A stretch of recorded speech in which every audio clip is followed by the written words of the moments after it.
Hello, it's Mr. Jewell from Pace with the first in a series of new stories for this year. Happy New Year! I wonder what new things you have received since I spoke to you last.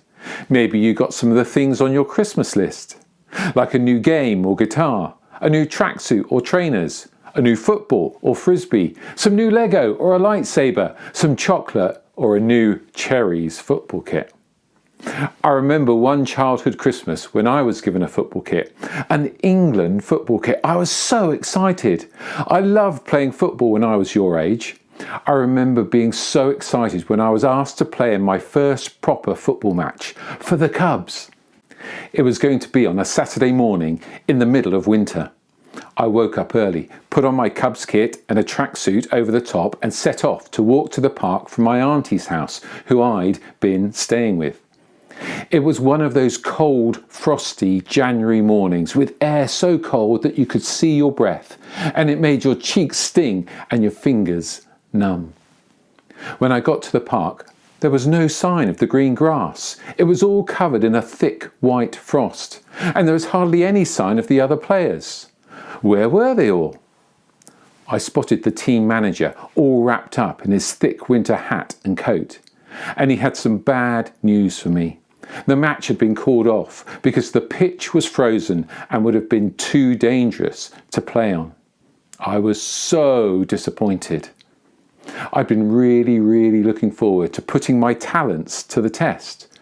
I was really disappointed, but thankfully, not long afterwards, I played my first proper football match and I never looked back.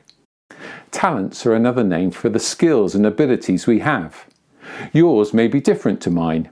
Maybe yours are playing an instrument, baking great cakes, drawing great pictures, writing brilliant stories, dancing beautifully, swimming speedily, or maybe ice skating gracefully. That would have been more help to me on that icy morning when I was young. Jesus had some wonderful abilities. He was a carpenter. He could do miracles. He was incredibly kind. He was a brilliant teacher, and he was an amazing storyteller. Jesus' stories were called parables. You may know some of them, like the Good Samaritan, the prodigal son, the wise and foolish builders, the sower, and lots more. Now, Jesus once told a story about talents, which in Bible times was also the name for money, just like we say pounds today. The story goes something like this. A man was going on a journey, and he called his servants to him and told them to look after various things while he was away. To one he gave 5 talents of money, to another 2 talents, to another 1 talent. Then the man set off on his journey. The man who received 5 talents worked hard, and his 5 became 10. Hooray!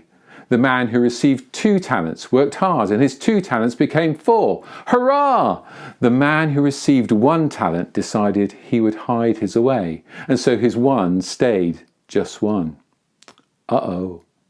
After a long time, the man came back from his journey. Each of the servants came to see him. When he saw the man whose 5 had become 10, the man was delighted. He gave him a new job and was really pleased with him.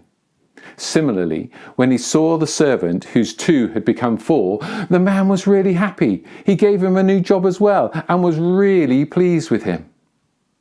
But when the 3rd servant came to see him, things didn't go quite so well. The servant told his master that he was afraid what might happen if he used the talent, and so he'd hidden it. And his 1 had stayed, well, just 1.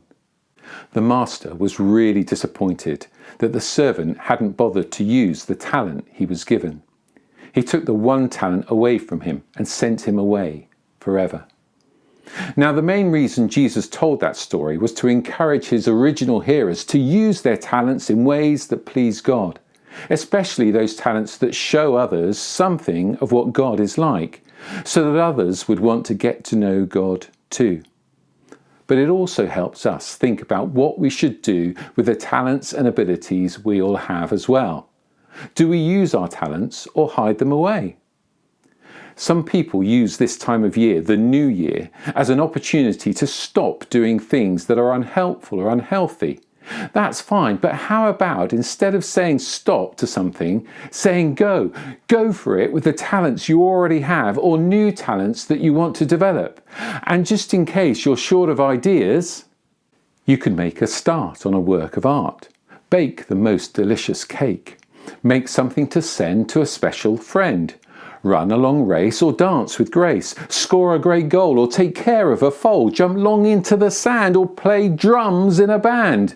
I wonder what you will do in this year that is new. I'm going to finish with a prayer. Please feel free to join with me or just sit quietly. Dear God, thank you for this new year. Thank you for protecting us throughout last year.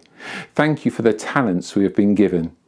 Help us this year to discover what they are and use them in ways that are useful and bring a smile to our faces and to yours too.